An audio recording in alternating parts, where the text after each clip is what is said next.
चलिए। Hello students, welcome back. अभी आप सोच रहे होंगे अभी 1 मिनट पहले ही तो गए थे, वापस आ गए, तो क्या दिक्कत है भाई। अब बायो स्टार्ट करनी है आज हमें, ठीक है। तो लास्ट सेशन में हम लोगों ने किंगडम प्रोटिस्टा कवर किया था। उम्मीद करूंगा याद कर लिया होगा, अभी तक आपने एग्जाम्पल्स वगैरह सारे नोट कर लिए होंगे। और मैं कल बता के भी गया था कि आज के सेशन में जो नया किंगडम चालू होने वाला है वो बहुत इंपॉर्टेंट है बेटा, ये किंगडम, क्योंकि इससे जो क्वेश्चंस आते हैं बहुत ज्यादा क्वेश्चंस बनते हैं, ठीक है ना। तो उम्मीद करूंगा आप लोगों के पास एनसीईआरटी जरूर होगी। तो मैं स्टार्ट करने जा रहा हूं, दैट इज किंगडम फंगी, ठीक है। बहुत इंपॉर्टेंट है, बड़ा है, लेंदी है, बहुत सारे एग्जाम्पल्स हैं, सब कुछ याद करने पड़ेंगे, ठीक है। तो हम एक टेबल की फॉर्म में बना लेंगे जो भी इसकी क्लासेस वगैरह हैं जो हम डिस्कस करेंगे आज, ठीक है। उम्मीद करूंगा आप लोगों ने एनसीईआरटी और एक कॉपी लेके बैठना आज अपने साथ, क्योंकि मैं एक डिफरेंस क्रिएट करवाऊंगा।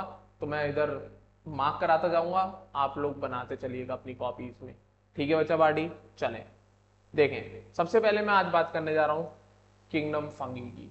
हाँ भाई, तीसरा किंगडम है।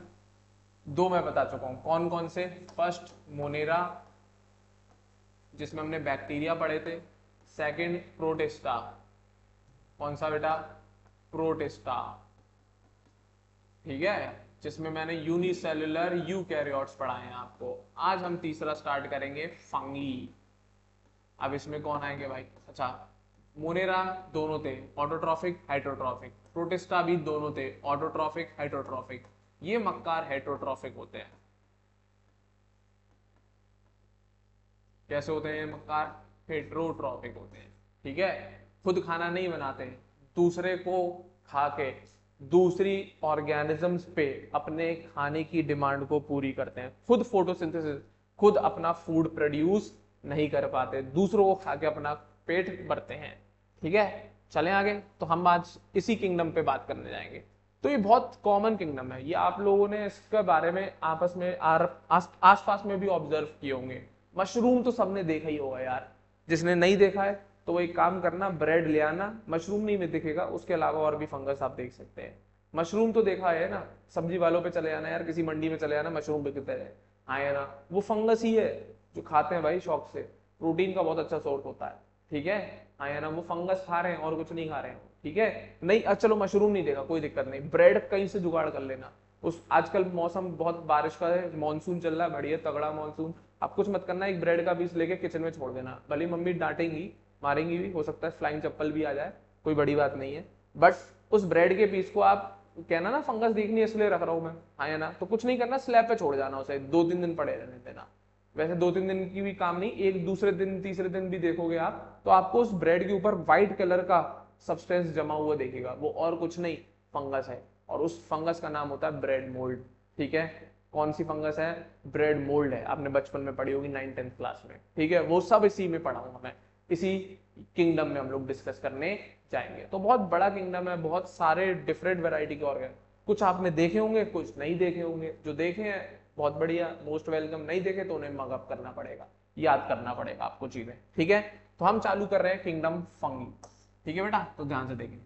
The fungi constitute a unique kingdom of heterotrophic organisms, ठीक है। कैसा किंगडम होता है, यूनिक है और हेट्रोट्रॉफिक ऑर्गेनिज्म। दूसरी खास बात, ज्यादातर जो बेटा इस किंगडम के मेंबर है ना, ज्यादातर बोल रहा हूं मैक्सिमम, कैसे हैं, मल्टी सेल्यूलर। कैसे है बेटा, मल्टी सेलुलर है। कैसे है बेटा, मल्टी सेलर, हेट्रोट्रॉफिक तो है ही है, ज्यादातर मल्टी सेलर है, एक एक्सेप्शन है ईस्ट का, वो आगे बात डिस्कस करेंगे, तो आगे सुनिएगा। दे show a great diversity in morphology, इनका जो एक्सटर्नल अपीयरेंस मतलब मॉर्फोलॉजी है उसमें बहुत डिफरेंट डिफरेंट डाइवर्सिटी, मतलब अलग अलग प्रकार की फंगस देखोगे तो बेटा उनके दिखना, उनका मॉर्फोलॉजी बिल्कुल डिफरेंट है। मशरूम को देख लो और ब्रेड मोल्ड को, सबसे बेस्ट एग्जांपल यार, मशरूम जो बाजार में बिक रही है उसका डिजाइन देखो, और जो आपके ब्रेड के ऊपर फंगस लगती है ब्रेड मोल्ड, उसकी डिजाइन देखो, क्या मॉर्फोलॉजी सेम है, क्या दिखने में सेम है, बिल्कुल नहीं है। तो इस किंगडम में जो आने वाले ऑर्गेनिजम्स है उनमें मॉर्फोलॉजिकल कैरेक्टर, उनके स्ट्रक्चर, एक्सटर्नल अपीयरेंस बिल्कुल डिफरेंट है, खतरनाक तरीके से वेरिएबल मिलते हैं, बहुत ज्यादा डाइवर्सिटी देखने को मिलती है। और जहां पर ये रहते हैं इनका हैबिटेट, वो भी बहुत सारे ऑर्गेनिजम्स में इसके फंगी के डिफरेंट डिफरेंट पाया जाता है। तो बहुत सारी जगह रहते हैं लोग, ठीक है, अलग अलग हैबिटेट इनके पाए जाते हैं। तो मेन जो इनका सबसे ज्यादा मिलने वाला जहां पे फंगस मिलती है, मेन जो हैबिटेट है ना, वो यही मानसून का मौसम रहता है, एक तो इन्वायरमेंट में बहुत अच्छी नमी मिलती है और थोड़ा सा गर्म इन्वायरमेंट मिल जाता है। जहां जैसे इन्हें नमी और थोड़ी सी गर्माहट मिली, वहां पे फंगस ग्रो कर जाती है, वहां पे फंगस ग्रो कर जाती है। इसके लिए फेवरेबल कंडीशन होती है बेटा, वो तो वही समझेगा। You must have seen fungi on a moist bread. कैसी ब्रेड? मॉइस्ट। या फिर रॉटन फिश जो खराब, रॉटन फ्रूट्स जो खराब हो गए हैं, जो खराब हो गए हैं उन पे फंगस डिपॉजिट हो जाती है। ठीक है, ब्रेड को हल्का सा गीला करके रखना। ठीक है, आगे। The common mushroom you eat and toadstools are also fungi. तो जो मशरूम और टोडस्टूल होते हैं ये भी फंगस ही होते हैं, हाँ या ना? तो कुछ आपने देखे होंगे, कुछ नहीं देखे होंगे। आगे, इसके अलावा white spots seen on mustard leave. कभी आप जाना खेत वेत में, देखना किसी खेत में अगर मस्टर्ड का प्लांट हो रहे हो, उसकी लीव्स पे देखना कभी कभी उस पे फंगस लग जाती है, तो उस फंगस की वजह से उसकी लीव्स पे व्हाइट स्पॉट्स क्रिएट हो जाते हैं। ठीक है, तो वो एक पैरासिटिक फंगस होती है जिसकी वजह से ऐसा होता है। तो वो जो व्हाइट स्पॉट है ना, वो फंगस के बन जाते हैं। ठीक है, वो कौन सी फंगस होती है? पैरासिटिक फंगस होती है। कौन सी लीव्स पे लगती है? Mustard leave. आगे नाम आएगा, आगे इस चैप्टर में नाम आएगा। ठीक है बच्चा पार्टी, हाँ या ना? क्या आएगा इस चैप्टर में? नाम आएगा आपका। अभी मैं अगर आप चाहो तो मैं बता भी सकता हूँ। ठीक है, हाँ या ना? कोई दिक्कत है? हाँ या ना? एल्ब्यूगो होती है बेटा। कौन सी फंगस होती है वो? एल्ब्यूगो। कोई दिक्कत किसी को? अभी आगे आएगा, इसमें ही नाम बता दूंगा वहां पर मैं आपको वैसे।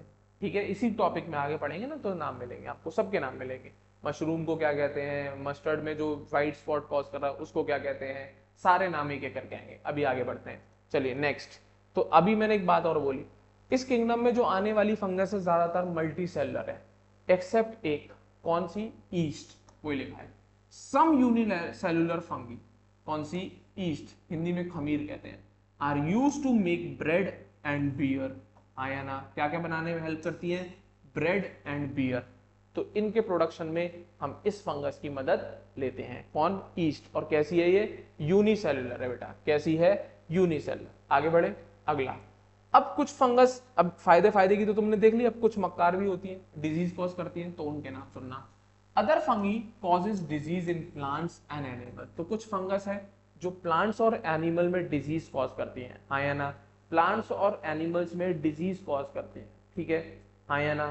तो कौन कौन सी फंगस है? तो सबसे पहली देखना, सबसे पहली जो फंगस है जिसका नाम है पक्सीनिया। कौन सी? पक्सीनिया। क्या कॉज कर रही है? वीट रस्ट कॉज कर रही है। क्या कॉज कर रही है बेटा? Wheat rust. तो wheat rust causing Puccinia is an important example. तो बेटा ये बीमारी है वीट रस्ट, जो कौन कॉज करता है? पक्सीनिया। ठीक है, आया ना? तो ये कौन सी फंगस है जो डिजीज कॉज कर रही है बेटा? क्या कॉज कर रही है? डिजीज। ठीक है, और कुछ फंगस ऐसी भी हैं जो एंटीबायोटिक्स बनाने में, दवाई बनाने में हेल्प करती है। तो वो लिखा है some are the source of antibiotics. तो मक्कारी बता दी और अच्छी वाली बता दी। कौन? पेनिसिलियम। कौन? पेनिसिलियम। इससे एक एंटीबायोटिक मिलती है, आपने पढ़ा होगा बचपन में, पेनिसिलिन। कौन सी एंटीबायोटिक है बेटा?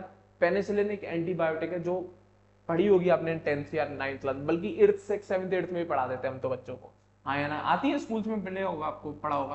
तो ये फंगस है जिस फंगस से हमने वो एंटीबायोटिक, कौन सी? पेनिसिलिन ऑब्टेन करी थी। और किसने बताई थी? फ्लेमिंग ने बताई थी। किसने बताई थी? फ्लेमिंग, अलेक्जेंडर फ्लेमिंग, उन्होंने इसकी डिस्कवरी करी थी। चले आगे, आगे बढ़ता हूं। इसके अलावा अब इनके हैबिटेट की बात आ रही है। किसकी बात आ रही है? कहाँ रहते हैं ये? तो फंगस आर कॉस्मोपॉलिटन। कॉस्मोपॉलिटन मतलब जहां देखो वहां फंगस फैल जाती है। उसको एक सूटेबल कंडीशन क्या मिलनी चाहिए? मॉइस्ट एनवायरनमेंट और थोड़ी सी वार्म कंडीशन मिलनी चाहिए, वहां पर फंगस उग जाएगी। तो फंगी आर कॉस्मोपॉलिटन मतलब ये बहुत सारी जगह अकर करती है। सबसे पहले हवा में होती है, इसके स्पोर खुद हवा में एग्जिस्ट करती है, वाटर में मिलती है, सॉइल में मिलती है, ऑन एनिमल्स मिलती है, प्लांट। तो भाई कौन सी जगह छोड़ दी? हर जगह तो पाए जा रहे हैं। कॉस्मोपॉलिटन है। कौन है ये? कॉस्मोपॉलिटन्स। ठीक है, हर जगह पाए जाने वाले। दूसरी बात, बट ये खुद क्या प्रेफर करते हैं? खुद इनकी फेवरेट कौन सी कंडीशन होती है जहां पे ये खुद रहना चाहते हैं? तो वो लिखा है they prefer to grow in warm and humid places. कैसी प्लेसेस में? जहां गर्मी हो और नमी हो, उस एरिया में इनकी ग्रोथ बहुत ज्यादा हो जाती है। क्लियर है, हाँ या ना? तो इसीलिए आपने देखा होगा कभी भी खाने को बाहर नहीं छोड़ा जाता, रेफ्रिजरेटर में रख देते हैं, क्योंकि बाहर जो कंडीशन है आजकल का मौसम है, ह्यूमिड है और थोड़ा वार्म कंडीशन है। तो इस इन्वायरमेंट में फंगस बहुत ज्यादा ग्रो कर जाती है, इसलिए हम रेफ्रिजरेटर में रखते हैं। पर ये नहीं इसका मतलब तुम 2-2 महीने बाद खाना खा रहे हो, रख दिया रेफ्रिजरेटर में कि 2 महीने बाद देख के खाएंगे, देखते हैं कैसे नहीं लगेगी फंगस। भाई ऐसा नहीं होता, सड़ भी तो जाएगा। बैक्टीरिया भी तो एक नाम की चीज होती है, वो भी तो खराब कर देगा खाना। केवल फंगस ही खाने को खराब नहीं करती, बहुत सारे ऑर्गेनिज्म है जो खाने को खराब कर सकते हैं। फंगस नहीं कर रही तो बैक्टीरिया कर देगा। तो ऐसा नहीं है फ्रेश खाना खाओ, पुराना सड़ा हुआ खाना नहीं खाना चाहिए भाई। आप 3 दिन 4 दिन पुराना करके खाओगे तो बहुत दिक्कत है, ठीक है, हाँ या ना। तो फंगस वगैरह काम कर जाती है, फिर दिक्कत होगी, फिर फूड पॉइजनिंग हो जाएगी।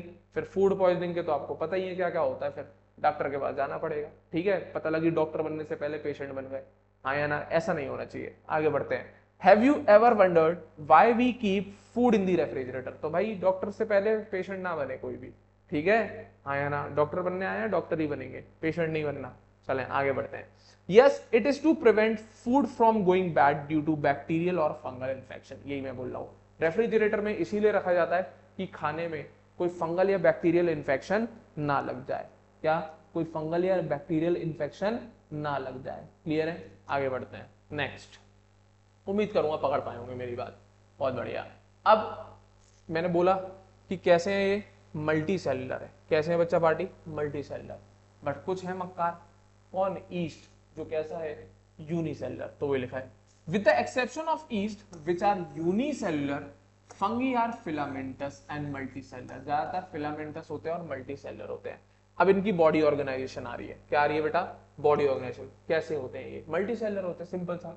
अब इनकी बॉडी में दिखता क्या क्या हमें, वही लिखा है। Their bodies consist of long cylinder thread like structure called hyphae. बिल्कुल ऐसे पतले पतले से, इस तरीके से ये लॉन्ग थ्रेड लाइक स्ट्रक्चर होते हैं इनकी बॉडी में। इनको क्या कहते हैं हम? हाइफी। क्या नाम देखा हुआ है? हाइफी।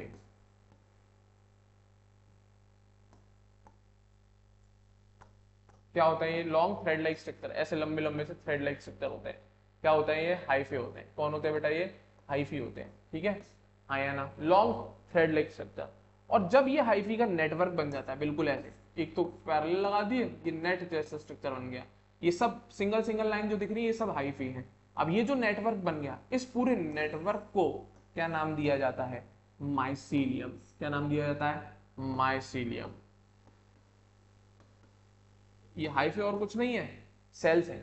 क्या है? सेल से मिलके बने हैं। अब कुछ में मल्टीपल सेल्स मिलके पूरा एक थ्रेड बनाती है। मल्टी सेलुलर बताया है ना मैंने आपको, सिंगल सेल नहीं है, बहुत सारी छोटी छोटी छोटी छोटी सेल्स मिलती है, पूरा एक हाइफी बनता है, पूरा एक हाइफी। और ये हाइफी इकट्ठे होकर ग्रुप बना लेते हैं, तो उससे क्या बन जाता है? माइसीलियम। तो ये इनकी बॉडी टाइप है। क्या है ये? इनकी बॉडी टाइप। और कैसे है? मल्टी सेलुलर है बेटा। कैसे है? Multicellular. तो वही लिखा है क्या? Their body consist of long cylinder thread like structure called hyphae and the network of hyphae is known as mycelium. अब तुम सोच रहे हो ये हाइफी कैसे बना है? तो भाई सेल से बना है ना। जैसे एक सेल बनी, फिर 2 सेल, फिर 3 सेल, फिर 4 सेल, फिर 5 cell and go so on. तो ये पूरा एक थ्रेड बन जाता है, वो क्या होता है? हाइफे होता है। ऐसे बहुत सारे हाइफे लग जाए तो माइसीलियम बन जाता है यार। सिंपल सी बात बता रहा हूँ, उम्मीद करूंगा क्लियर होगा। चलें आगे बढ़ते हैं। सम हाइफे आर कॉन्टिन्यूस। अच्छा, कुछ हाइफे के भी 2 तरीके के हैं। कुछ हाइफे तो कॉन्टिन्यूस होते हैं, ट्यूब की तरह। कैसे? ट्यूब की तरह, मतलब बिल्कुल ऐसे ट्यूब जैसे दिखेंगे वो। कैसे दिखेंगे बच्चा पार्टी? ट्यूब जैसे। मान लेना ये ट्यूब सी बना दी मैंने, ठीक है। तो वही लिखा है some hyphae are continuous tubes filled with multi nucleated cytoplasm. तो इसमें क्या बवाल है भाई? तो कुछ हाइफी बिल्कुल ऐसी पतली पतली सी ट्यूब होती है, जिसमें क्या भरा हुआ होता है? साइटोप्लाज्म। कलर बदल लेता हूं मैं जरा, साइटोप्लाज्म का ब्लू कलर का बना लेता हूं। लिक्विड भरा हुआ, जेली। साइटोप्लाज्म यार सेल के अंदर जो मिलता है। और इसमें बहुत सारे क्या पड़े होते हैं? न्यूक्लियस पड़े होते हैं, क्योंकि मल्टीपल बहुत सारी सेल्स से मिलकर बना है बेटा ये। अब हुआ क्या बवाल है यहाँ पर, ये समझना। ये क्या है, ये कैसे बना है वो समझना। ये ब्लैक से जो मैं बना रहा हूं ना, these are nucleus, these are nucleus. Actual में इसमें कहानी क्या है वो समझना। मान लो एक हाइफे है, अभी मैंने बताया कैसे बनता है, सेल से बना है। अरे बोलो भाई, बोल ही नहीं रहे, गूंगों की तरह बैठे हुए। हाँ या ना? कौन है ये? हाइफे है। कैसे बना है? सेल से बना है। और हर सेल के पास अपना अपना एक न्यूक्लियस होता है या नहीं होता? जल्दी बोलो भाई। तो 2 तरीके के हाइफे मिलते हैं, ठीक है। अब इसमें साइटोप्लाज्म दिखा लेना, मैं दोनों हाइफे आपको बना के दे रहा हूं, दोनों प्रकार के हाइफे आपको बना के दे रहा हूं, ध्यान से देखिए। तो एक्चुअल में ये कैसे बना है, तो डिफरेंस देख पा रहे होंगे आप। ये भी हाइफे है, ये भी हाइफे है। इसमें सेल्स अलग अलग आपको दिख रही हैं और हर सेल में एक ही न्यूक्लियस दिख रहा है। और ये बीच में जो वॉल्स पड़ी है ना, इन्हें साइड वॉल्स कहते हैं, जिससे सेप्टा कहता हूं मैं अपनी भाषा में, इसमें भी लिखा है सेप्टा, ठीक है। जिससे क्या होता है, एक सेल को दूसरी सेल से डिफर किया जाता है। और ये पूरी ट्यूब हाइफे है।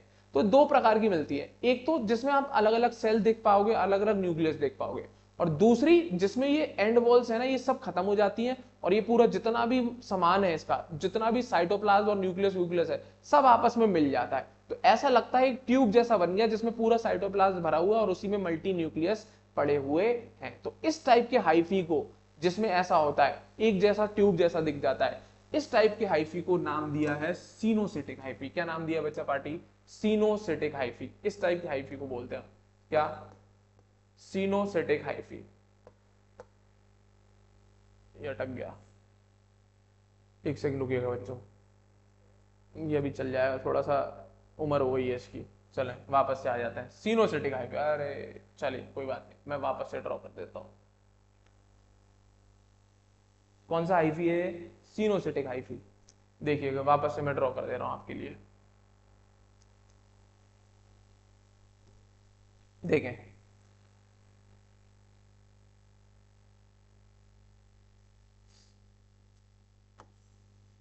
वापस से दो हाइफी बना रहा हूं मैं आप लोगों के लिए। कौन से? Coenocytic hyphae. ठीक है, ये एक है, ये दूसरा हाइफी है। ठीक है, इसमें सेप्टा है, एंड वॉल्स पड़ी हुई है। ठीक है बच्चा पार्टी, इसमें नहीं है ऐसा कुछ, ये सब साइटोप्लाज्म से भरा हुआ है।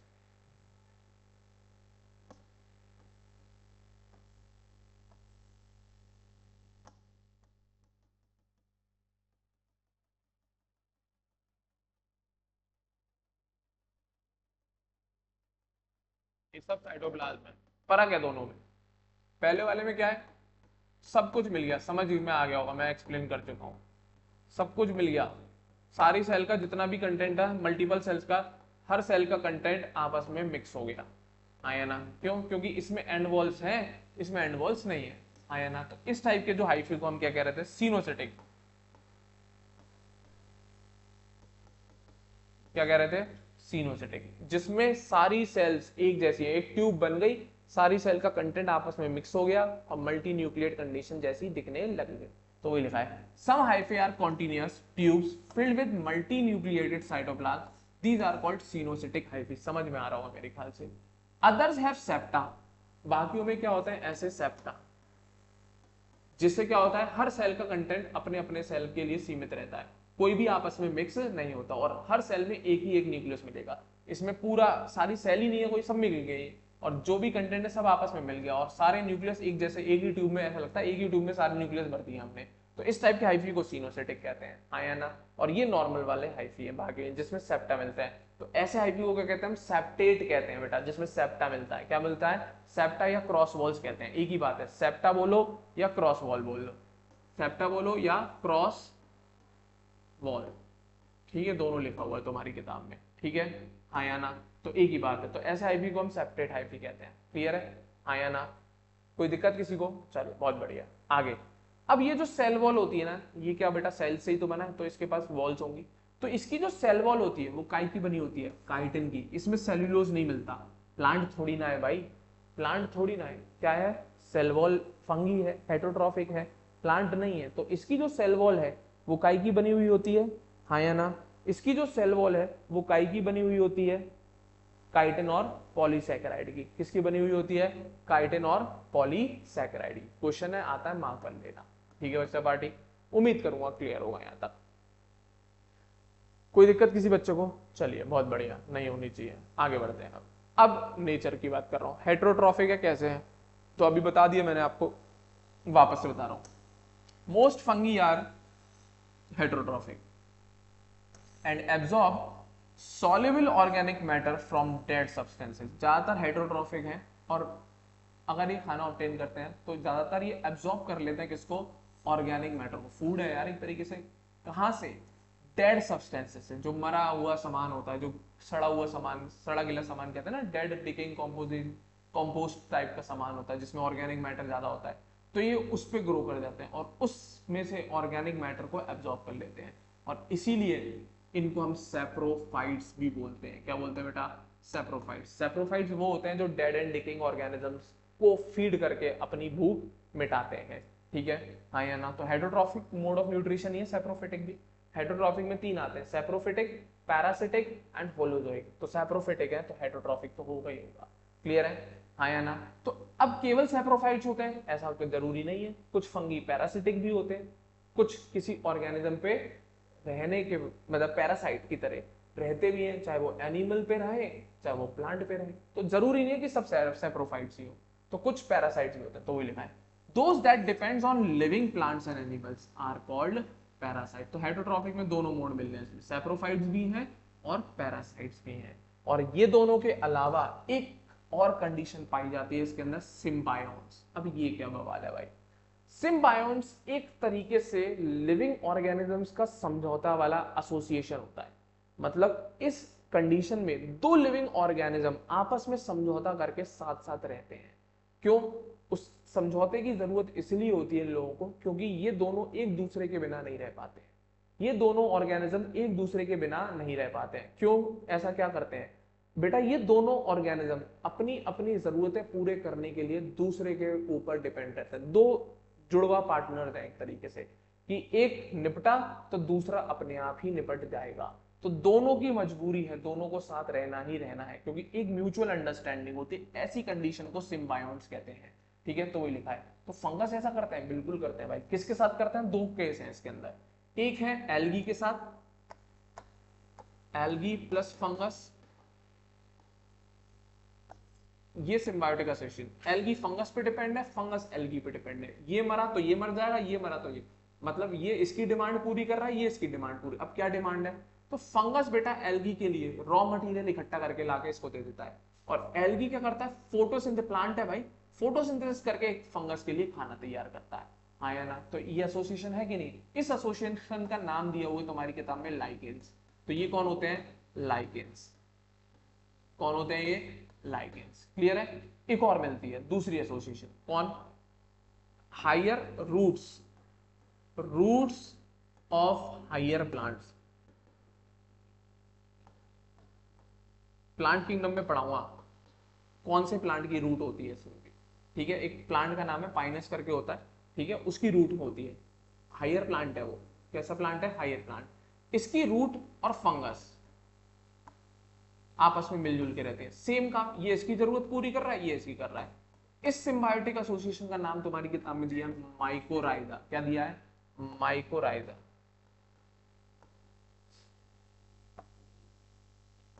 क्या नाम दिया है? माइकोराइजा। तो ये दोनों सिम्बायोटिक एसोसिएशन है, ये दोनों सिम्बायोटिक एसोसिएशन है। ठीक है, हाँ या ना? ये दोनों सिम्बायोटिक एसोसिएशन है। ठीक है, कोई दिक्कत किसी को किसी प्रकार की नहीं होनी चाहिए। चलें आगे, आगे बढ़ते हैं। नेक्स्ट, अब बात आ रही है इनके रिप्रोडक्टिव सिस्टम की, रिप्रोडक्शन की, कि कैसे ही अपनी जनरेशन को आगे बढ़ाते हैं। तो क्या एसेक्सुअल रिप्रोड्यूस करते हैं या सेक्सुअली रिप्रोड्यूस करते हैं, या कौन सी कंडीशन मिलती है? तो वही लिखा है, reproduction in fungus can takes place by vegetative means. तो भाई एसेक्सुअल रिप्रोडक्शन होता है इनमें। हाँ या ना? बिल्कुल हो सकता है, सेक्सुअल भी बताऊंगा अभी, पहले asexual, vegetative mode of reproduction, जिसमें ये कौन सा प्रोसेस अपनाते हैं? Fragmentation, second is binary fission type का, थर्ड इज बडिंग। ये तीनों वेजिटेटिव मींस ऑफ रिप्रोडक्शन होते हैं जो फंगस में देखने को मिलते हैं। कौन से mode of reproduction? Vegetative means. इसके अलावा एसेक्सुअल रिप्रोडक्शन भी पाया जाता है इसमें। कौन सा रिप्रोडक्शन पाया जाता है? एसेक्सुअल। और ये एसेक्सुअल रिप्रोडक्शन कैसे करते हैं? By spore formation. क्या बना लेते हैं बेटा? स्पोर्स बना लेते हैं। क्या बना लेते हैं? स्पोर्स। और फंगस में जो स्पोर बनता है एसेक्सुअल, उसका नाम होता है कॉनिडिया, या फिर स्पोरेंजियोस्पोर, या फिर जूस्पोर्स। ठीक है, हाँ या ना? भाई वेजिटेटिव से कैसे कर रहे हैं? फ्रेगमेंटेशन, फिजन या बडिंग। और एसेक्सुअल रिप्रोडक्शन कैसे कर रहे हैं? स्पोर बना के। स्पोर कौन कौन से हैं? कॉनिडिया। कौन से स्पोर है ये? एसेक्सुअल स्पोर है। Conidia, sporangiospore and zoospores. तो बेटा दोनों मोड ऑफ रिप्रोडक्शन मिल रहे हैं, वेजिटेटिव भी और एसेक्सुअल भी, वेजिटेटिव भी और एसेक्सुअल भी। तो मेंशन करते चलना, एक तरफ लिख लेना टेबल बना के, रिप्रोडक्शन के मोड। इस तरीके से एक टेबल बना लेना जिससे तुम्हें याद हो जाए हमेशा के लिए। आया ना? समझ रहे हो? थोड़ा बहुत दिमाग लगाओ। एक तरफ क्या लिखोगे? Vegetative mode of reproduction. एक तरफ क्या लिखोगे? Asexual mode of reproduction. एक तरफ क्या लिखोगे? Sexual mode of reproduction. Vegetative में पहला पॉइंट फ्रेगमेंटेशन, मेरे पास जगह नहीं है, आप मेंशन कर लीजिएगा। सेकंड पॉइंट इज फिजन, ठीक है, और थर्ड पॉइंट इज बडिंग। कोई दिक्कत यहां तक, हाँ या ना? एसेक्सुअल में क्या क्या लिखेंगे? पहला point conidia, second point is sporangiospores and third point is zoospores. कोई दिक्कत? ये तीनों पॉइंट लिख लेना भाई, याद रहेगा ना, लंबे टाइम तक टेबल बना लोगे। सेक्सुअल रिप्रोडक्शन की मैं बात कर रहा हूं, किसकी? सेक्सुअल। तो ये भी स्पोर्स बना के कर रहा है। अब सेक्सुअल स्पोर्स कौन से होते हैं? ऊस्पोर्स, एस्कोस्पोर्स और बेसिडियोस्पोर्स। लिख लो भाई, पहला oospores, second is ascospores and third is basidiospores. कोई दिक्कत किसी को? जिससे आपको हमेशा याद रहेगा, कंफ्यूजन नहीं होगा कि कौन सा एसेक्सुअल स्पोर है, कौन सा सेक्सुअल स्पोर है, ठीक है? इन दोनों में आपको कोई डिफरेंस नहीं मिलेगा, कौन सा एसेक्सुअल स्पोर है, कौन सा सेक्सुअल स्पोर है। क्लियर है? जिससे कभी कोई दिक्कत ही नहीं आएगी आपको। कोई दिक्कत, हाँ या ना? आई बात भेजे, में उम्मीद करूंगा पकड़ पाएंगे। अब एक नेक्स्ट लाइन है, ये बहुत इंपॉर्टेंट लाइन है बेटा। ये जो नेक्स्ट लाइन बनी है, ये बहुत ज्यादा इंपॉर्टेंट लाइन है। क्यों? क्योंकि ये एक ऐसा पॉइंट है जो बहुत कंफ्यूजिंग रहता है। तो क्या लिखा है, हटा रहा हूं मैं इसको यहां तक उम्मीद करूंगा पकड़ पाए होंगे मेरी बात। अब अगला पॉइंट क्या बवाल है, ये सुनना, तो पढ़ें। The various spores are produced in distinct structures called fruiting bodies. तो एक्चुअल में ये जितने भी स्पोर्स बने हैं, ये फंगस के ऊपर एक स्ट्रक्चर होता है जिसको हम फ्रूटिंग बॉडीज कहते हैं। क्या कहते हैं? Fruiting bodies. केवल नाम पढ़ लेते हैं, एक्चुअल में देखा नहीं जाता है। तो अगर आपको फ्रूटिंग बॉडी का स्ट्रक्चर देखना है, तो सबसे बेस्ट एग्जांपल है मशरूम। देख लो, जो आप खरीद के लाते हो ना मशरूम बाजार में, वो बिल्कुल ऐसे ही बाकी मशरूम्स में फ्रूटिंग बॉडीज की डिजाइन होती है। जो मशरूम की डिजाइन होती है वो भी एक प्रकार की फ्रूटिंग बॉडीज की डिजाइन ही दिखती है। अगर आप मशरूम की डिजाइन देखोगे ना, वो आपको फ्रूटिंग बॉडीज की डिजाइन से मिलती जुलती दिखेगी, हाँ या ना? तो फ्रूटिंग बॉडीज ऐसा स्ट्रक्चर होते हैं फंगस का, जिसमें कौन मिलता है? स्पोर्स पाए जाते हैं। कौन से स्पोर्स? ये जो पढ़ाए हैं मैंने आपको अभी, हाँ या ना? ये जो स्पोर्स पढ़ाए हैं ना बेटा, ये मिलते हैं उसमें, ठीक है? कोई दिक्कत? उम्मीद करूंगा पकड़ पाए होंगे मेरी बात। तो फ्रूटिंग बॉडी बहुत इंपॉर्टेंट है, फंगस की माइसीलियम के ऊपर ही बनती है ये, ठीक है? माइसीलियम जनरली क्या होता है ना, ग्राउंड के अंदर रहते हैं, जमीन के अंदर रहता है माइसीलियम।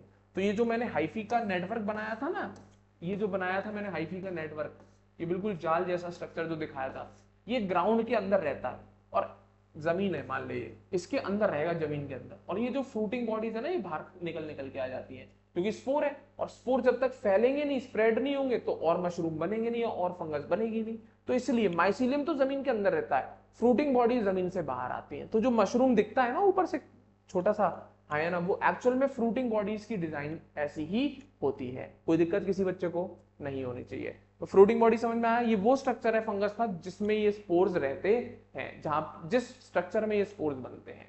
चले आगे, आगे सुनना। अब इनमें सेक्सुअल रिप्रोडक्शन है भाई, स्पोर बनना है, पर सेक्सुअल रिप्रोडक्शन तो पता होना चाहिए ना, जिसमें हम गैमेट्स यूज करते हैं, फर्टिलाइजेशन कराते हैं और जाइगोट बनाते हैं। तो क्या बिल्कुल वही काम होता है? बिल्कुल वही काम होता है। इनके पास भी सेक्सुअल साइकिल है, इसमें भी 3 स्टेप होते हैं। First step, fusion of protoplasm between 2 motile और non motile gametes cause plasmogamy. मान ले इसमें 2 गैमेट है, ये 2 गैमेट, एक गैमेट, ये दूसरा गैमेट, ठीक है? एक मेल मान लियो, एक फीमेल मान लियो, इन दोनों का फ्यूजन हुआ, आया ना? तो इस फ्यूजन से क्या होता है, इन दोनों के साइटोप्लाज्म मिल जाते हैं, आया ना? एक ये रहा न्यूक्लियस, एक ये रहा न्यूक्लियस, आया ना? सबसे पहला काम क्या हो रहा है, ये दोनों फ्यूज हुए सेल, एक सेल बनी, और इनके अंदर जो साइटोप्लाज्मिक कंटेंट है, ये कंटेंट है, क्या है? ये कंटेंट है, ये मिल गया, ये मिल गया। अब मैं कलर अलग कर देता हूँ जिससे आपको समझ में। मान लो इसका कंटेंट ग्रीन कलर का है और इसका कंटेंट ब्लू कलर का है, तो अब जो मिलके बनेगा कंटेंट, वो ग्रीन और ब्लू दोनों मिक्स हो गया, मान लो ना, समझने में आ जाएगा जिससे। इस फिनोमेना को हम क्या नाम देते हैं? प्लाज्मोगेमी। तो वो लिखा है the fusion of protoplasm between 2 motile and non motile gamete. अब ये मोटाइल भी हो सकते हैं गैमेट, नॉन मोटाइल। इस फिनोमेना को क्या कहते हैं हम? प्लाज्मोगैमी। क्लियर है? अब इसके बाद क्या हो गया, इसके बाद की कहानी, ये कौन सी गैमी? Plasmogamy, plasmogamy. अब इसके बाद क्या होगा, ये जो न्यूक्लियस दिख रहे हैं लाल लाल से आपको, ये दोनों न्यूक्लियस मिल जाएंगे, आया ना? ये दोनों न्यूक्लियस मिल जाएंगे और ये एक न्यूक्लियस बन जाएगा, आया ना? क्या बन जाएगा? ये एक न्यूक्लियस बन जाएगा, और ये साइटोप्लाज्म बना देता हूं मैं। कोई दिक्कत किसी को? आया ना? नहीं होनी चाहिए, ठीक है? इस फिनोमिना को हम क्या नाम देते हैं? इस फिनोमेना को हम क्या नाम देते हैं? कैरियोगैमी। क्या? कैरियोगैमी। कोई दिक्कत किसी को? Second, fusion of two nucleus. अब दिक्कत क्या है, कुछ कुछ केस में ना ये फ्यूजन नहीं हो पाता, कुछ कुछ केस में ये फ्यूजन नहीं हो पाता, जो मैं अगले पैराग्राफ में भी आपको बताऊंगा, पर मेजोरिटी में हो जाता है। तो ये जब फ्यूजन हो गया तो ये जो बन के आता है, समान समान नहीं है, सेल है, तो इस सिंगल सेल को हम क्या नाम देते हैं? जाइगोट। क्या देते हैं बेटा नाम? जाइगोट। एक्चुअल में ये जाइगोट बनता है, ठीक है, आया ना? तो वो लिखा है meiosis in zygote result in haploid spores. और इसमें क्या हो जाती है? मियोसिस हो जाती है। मियोसिस एक प्रकार का सेल डिवीजन होता है बेटा, और क्या बना लेते हैं? ये स्पोर बना लेते हैं। क्या बना लेते हैं बेटा? ये स्पोर। अब थोड़ा सा मैं आपको ये मियोसिस से जो स्पोर बनना है वो समझाना चाहूंगा। बेटा याद रखना, फंगस जो होते हैं ये हैप्लॉइड होते हैं। अब ये क्या कह रहे हो सर आप? ये क्या बवाल है? मतलब एन रिप्रेजेंट कर रहा हूं, n is the number of chromosome. जैसे हम लोगों की बॉडी में आपने 10th में पढ़ा होगा क्रोमोसोम 46 मिलते हैं या फिर 23 पेयर्स, तो हम लोग डिप्लॉयड है क्योंकि हमारे क्रोमोसोम पेयर में पाए जाते हैं, तो हम लोग डिप्लॉयड है। तो हम लोग के लिए टर्म यूज किया जाता है 2n ऑर्गेनिजम्स, हम लोग डिप्लॉयड है।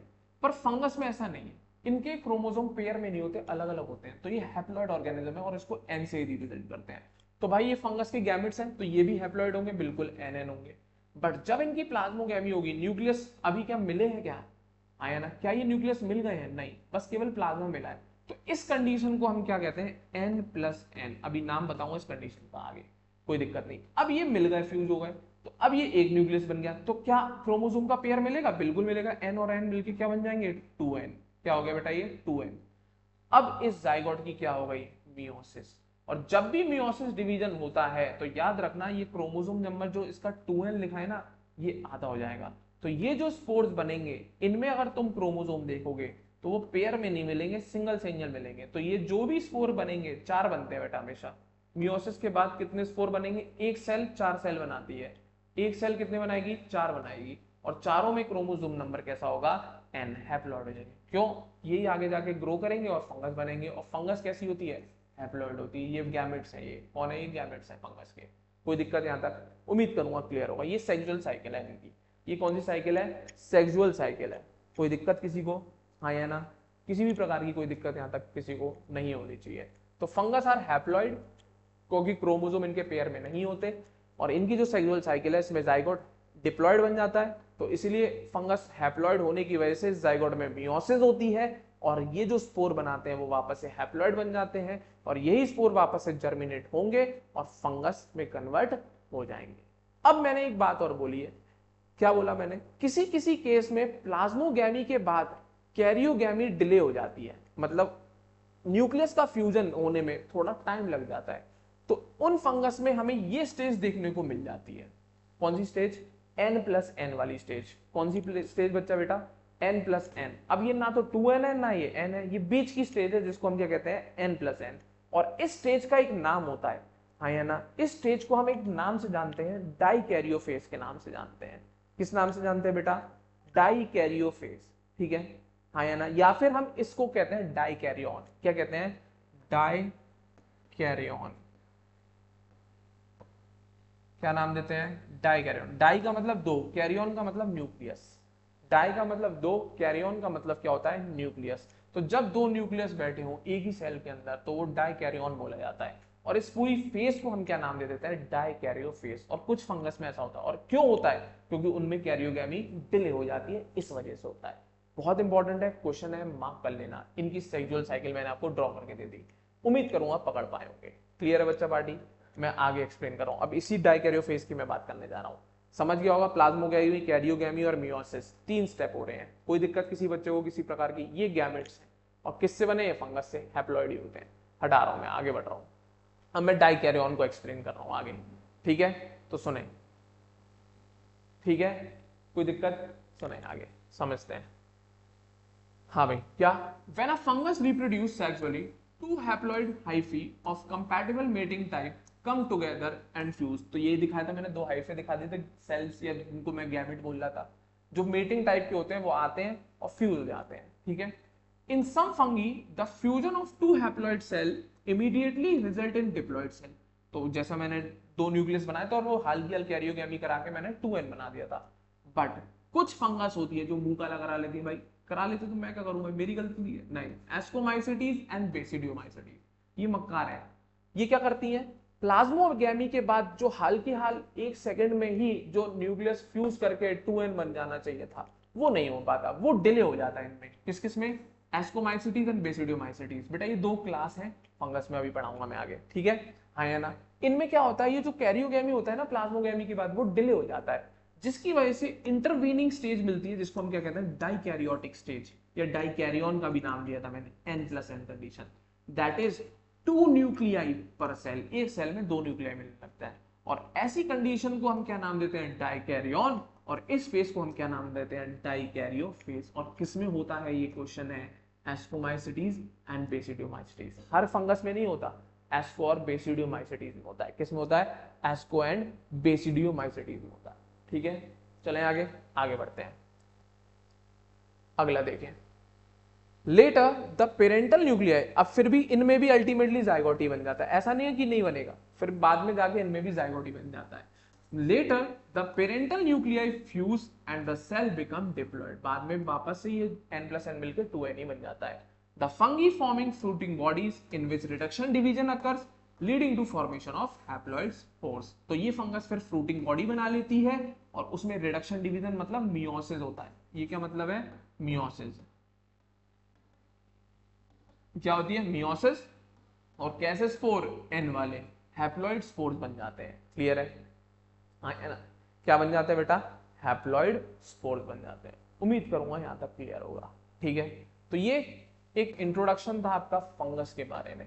ये क्या था, एक छोटा सा, थोड़ा छोटा तो नहीं है, लंबी इंट्रोडक्शन है, बट बहुत इंपॉर्टेंट है। ये एक इंट्रोडक्शन है आपका किंगडम फंगी का। अब इस किंगडम में बहुत सारे क्लासेस आएंगी जो हम आपको बताएंगे अगले सेशन में। तो इस सेशन को मैं यहीं पर एंड कर रहा हूँ, ज़्यादा लेंदी हो गया है। तो नेक्स्ट सेशन में हम बात करने जाएंगे फंगस की क्लासेस की, ठीक है। तो 4 क्लास पढ़ाऊंगा, जिसको हम लोग अपने नेक्स्ट सेशन में कवर करेंगे। तो कल मिलते हैं बच्चों, thank you very much and keep learning.